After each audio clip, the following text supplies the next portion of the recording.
the previous lecture, I derived the formula for the concentration of electrons and holes in intrinsic semiconductors. By intrinsic, we mean those where there are no impurities, so that the number of holes and number of electrons is the same. And we also obtained, and this is the result I need from this lecture onwards, that the product of the number of electrons, obviously in conduction band, and number of holes in the valence band is dependent only on temperature. So, the result that we had obtained was that number of electrons n times the number of holes h is equal to 4 Me star Mh star times Kb T over 2 pi h cross square raised to 3 e raised to minus delta E gap over Kbt, and there is a 3 by 2 in front of Me star and Mh star. Now, notice that the product is independent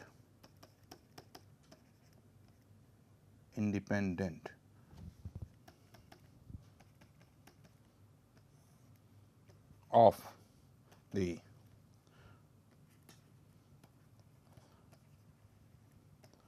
Fermi energy epsilon f. This is related to something called the law of mass action, through which we will now understand that this product should be dependent only on temperature.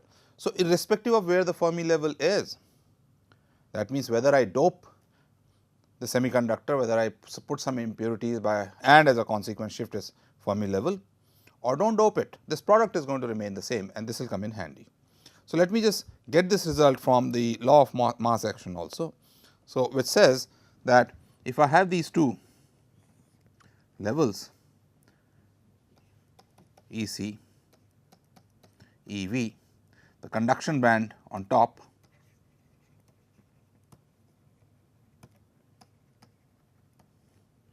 and the valence band at the bottom, and at temperature T,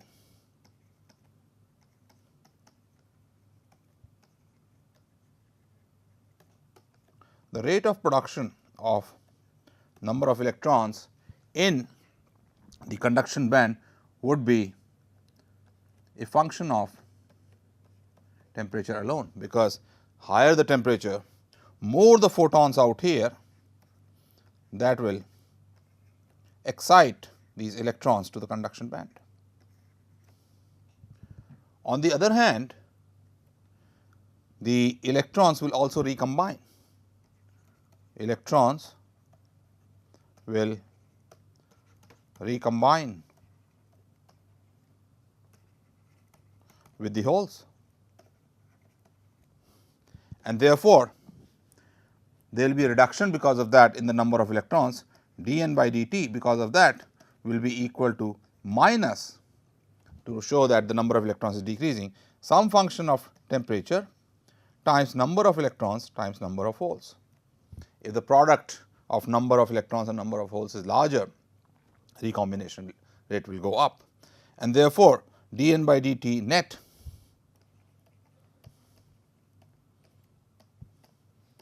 will be equal to AT minus BT n times NH, and at steady state, when everything is time independent, for steady state dN by dt will be 0, and this implies in this case n times NH will be AT over B T, which is a function of temperature alone.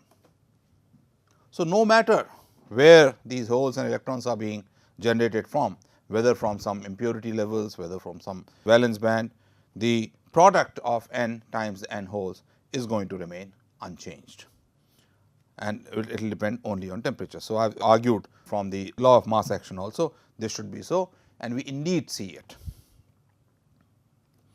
Now, what I am going to talk about in this lecture is the donor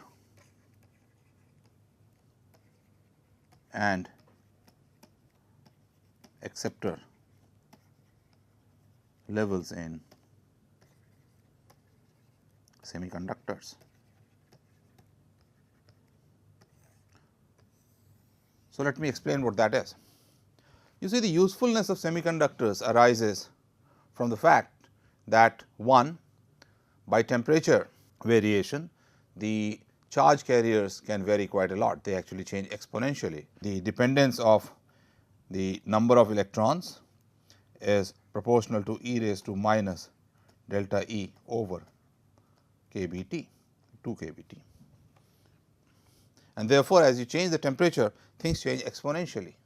So, it is very sensitive to the temperature. You can use it to make thermometers, you can use it to sense the change in temperature anywhere. The other thing is that you can change the conductivity also, or the second thing is that you can also change the number of charge carriers by putting some impurities in the system, and those are known as donors or acceptors depending on what they do.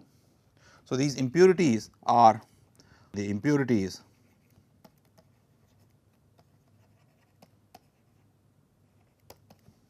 either have an extra electron or they have a deficit of 1 electron. Depending on what they are, they are called either donor or acceptors. So, if you have an extra electron, so for example, these will be called donors and these will be called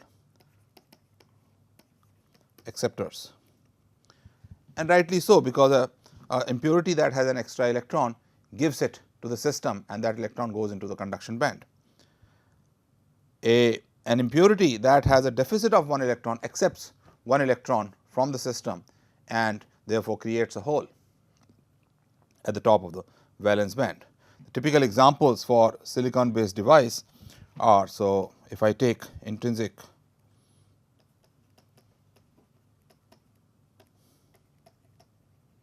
semiconductor as silicon or germanium, then the donors would be, for example, phosphorus, it has 15 electrons, and an acceptor would be boron or aluminum. So, they act as creator of electrons or creator of holes, and therefore, I can have two kinds of semiconductors. So, first thing that we want to know is what are the energies of an electron or a hole given by these impurities.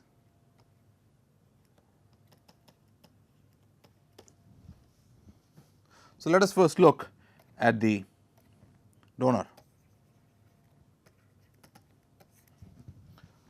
So, look at this. Suppose I have these silicon atoms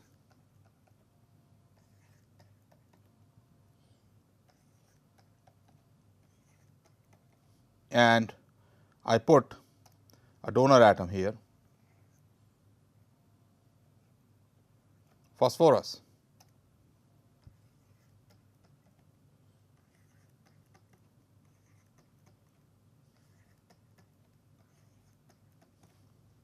and typically the density of these impurities, donors or acceptors, are 1 in a million, because you do not want to change things much, but you still want to have the control on the charge density. So, now this has an extra electron, this has an extra electron, the rest of the things roughly remain the same. So, what would happen to this electron is it will go into the conduction band, because the band, so we are talking about 0 temperature. So, valence band is completely filled and this extra electron comes here. Will it move around freely in the band? That is the next question, right. Will the extra electron move freely in the band? That is the next question, and the answer is no. What happens is that when this extra electron comes out, so let me show you this by red color, it is moving around, but then it has left a positive charge on this impurity ion phosphorus, and this positive charge is going to attract it.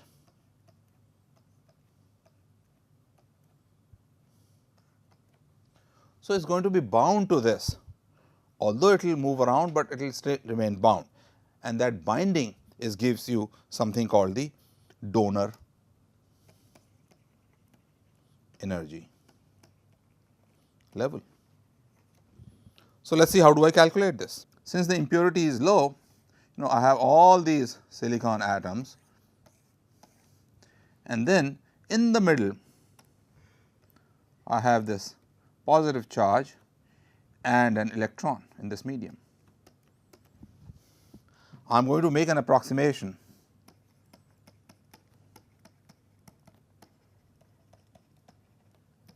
that the collection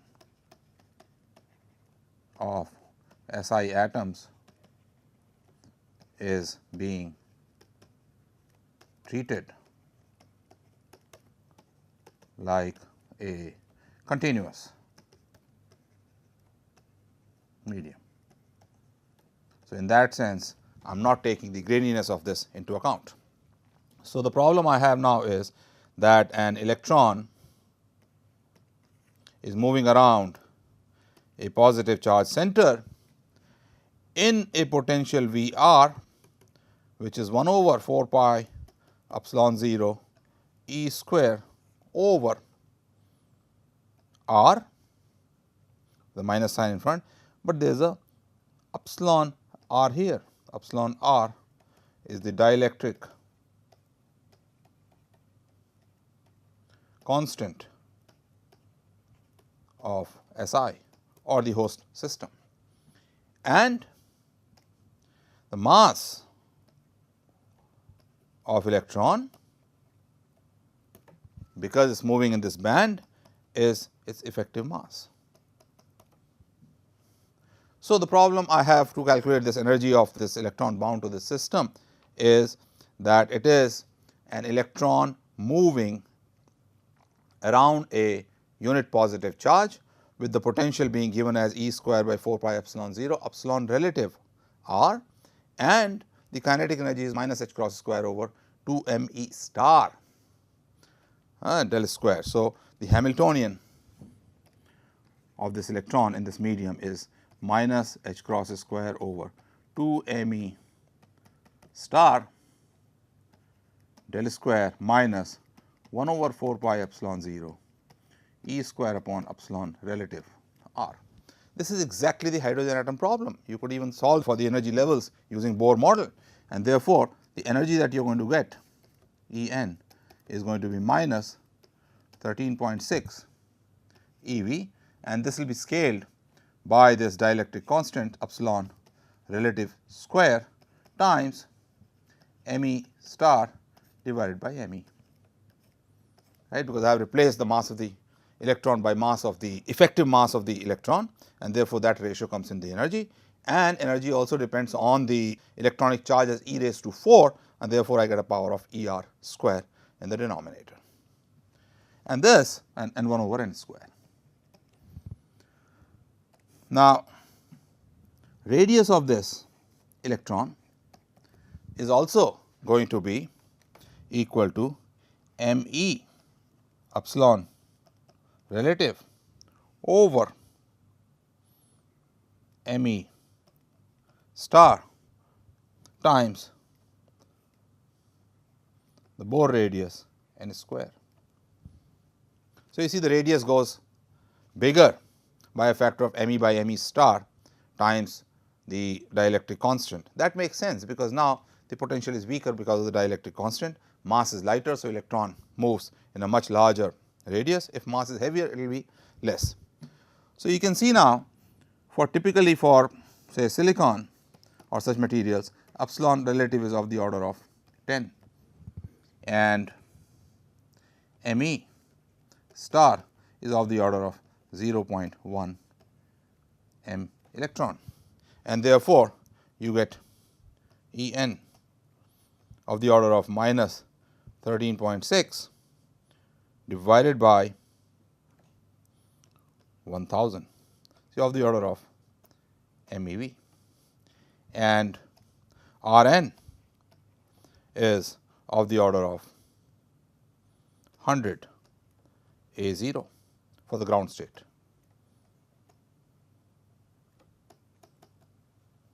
So, the energy of the donor level is really small, it is of the order of MeV, and radius has become roughly 100 times the hydrogen atom radius.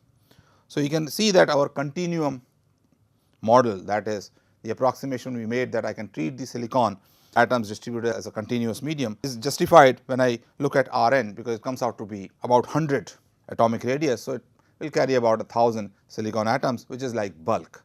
So, in a self consistent way, I have justified using the approximation for treating silicon as continuous, and energy is reduced. So, what is happening now therefore, is that this electron which would have moved in the conduction band here freely, instead of moving there, it is bound to this donor atom by roughly an energy delta E donor, which is equal to E c minus E donor level. And there would be other levels lower than this 1 over n square, but we are neglecting those. This is the main level. This is known as donor level. Similarly, if I have an acceptor atom,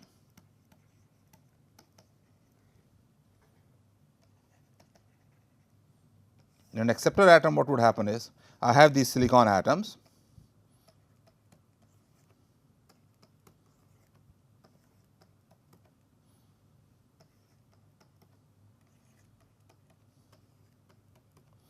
and then let us say I have a boron which has 5 electrons, then again I have the silicon.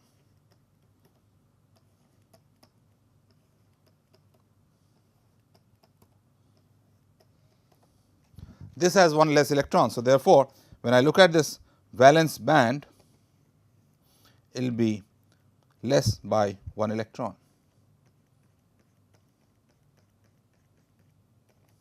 So, do the rest of the electrons move around? Yes, they will move around, the rest of the electrons are all moving around, but remember our picture of the hole. When rest of the electrons are moving around, if they come around boron, they have left a positive charge behind on the silicon, either on this silicon or on this silicon or on this silicon, and this has become a negative ion. Boron would have become a negative ion. So, in terms of hole, I would make a picture that this hole out here is moving around the negative center. It is exactly like hydrogen atom problem, except now the roles of positive and negative charges are reversed. Therefore, the energy of the hole would also be given as minus 13.6 over epsilon relative square, which is same for both electrons and holes, and I will have m whole star over m e instead of m e star over m e for the whole energy.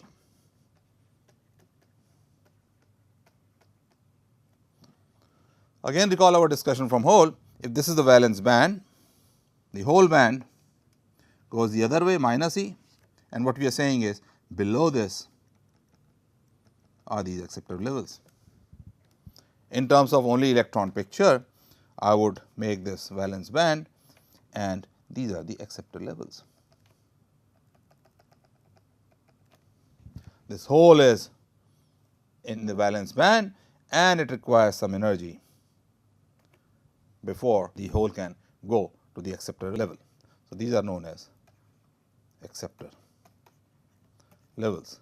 We make these pictures of course in the bands for electrons. So, therefore, they are made like this. So, the complete picture that emerges if a semiconductor has both donor and the acceptor levels. Let me draw a line here to differentiate. I am going to have a donor level here and an acceptor level here. In fact, let me make this picture better on the next slide. Here I have the conduction band, here I have the valence band, and I would have the acceptor level here and the donor level here. This delta E donor is equal to minus 13.6 over epsilon relative square m e star over free electron mass, and delta E acceptor is minus 13.6 over epsilon r square m whole star over m e. Now, you see, instead of an electron that had to cross this barrier of delta E gap, which is of the order of electron volts, now an electron from an acceptor level or a donor level can easily cross over to the conduction band. So, these will populate the conduction band, and in the acceptor level these electrons can go up here to the acceptor level and create a lot of holes here.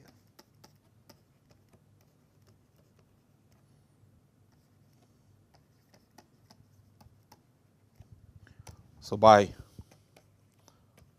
doping an intrinsic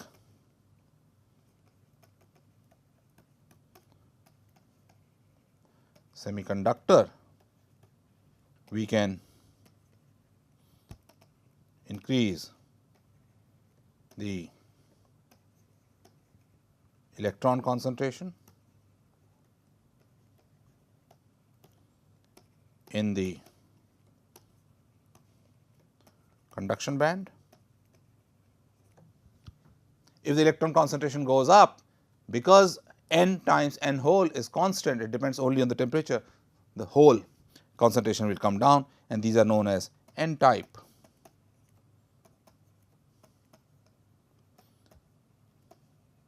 semiconductors, or increase the whole concentration in the valence band, what are known as p type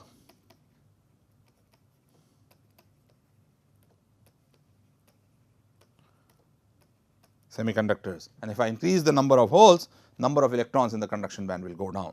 So, majority carriers in n type are going to be electrons, and majority carriers in p type semiconductors are going to be holes. So, to conclude this lecture,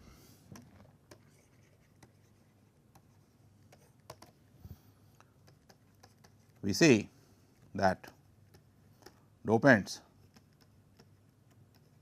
create donor or acceptor levels in a otherwise intrinsic semiconductor. So, if you put them, they create these levels, and therefore, make a semiconductor